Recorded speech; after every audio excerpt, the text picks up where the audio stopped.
Dans le 5.0 de Lolo, aujourd'hui, nous allons parler de la francisation de vocabulaire geek. Voilà, parce qu'on va parler de langage geek ce matin, parce que vous le savez, sur Internet, nous sommes envahis de termes anglais. Alors, nouveauté dans le monde des gamers et du streaming, le vocabulaire des accros aux jeux vidéo et aux séries télé vient d'être francisé.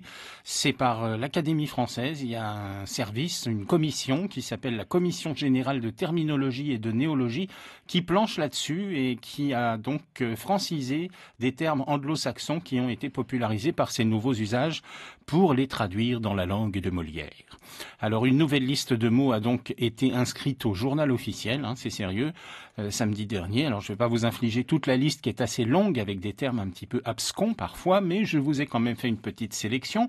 Par exemple, il ne faut plus dire désormais Alternate Reality Game, ARG, mais jeu vidéo à réalité intégrée. Oh. Le JRI. Ah ouais, d'accord. Casual game, on ne dit plus casual game, on dit un jeu grand public.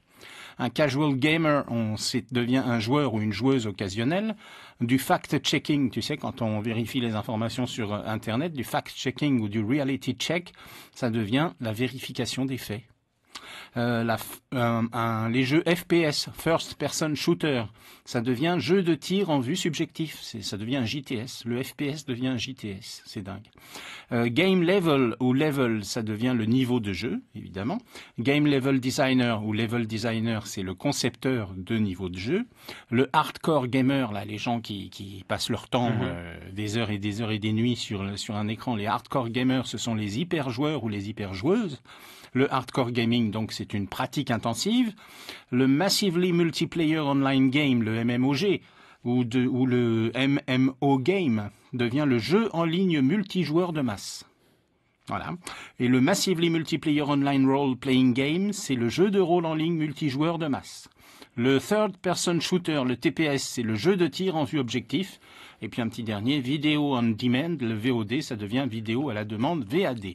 Alors on espère simplement que tous ces nouveaux termes vont pas semer la zizanie, parce que ça fait quand même beaucoup d'acronymes. Il faudrait pas confondre les JRI, les journalistes reporters d'images, avec les jeux vidéo à réalité intégrée, ou la VAD, la vente à distance, avec la vidéo à la demande.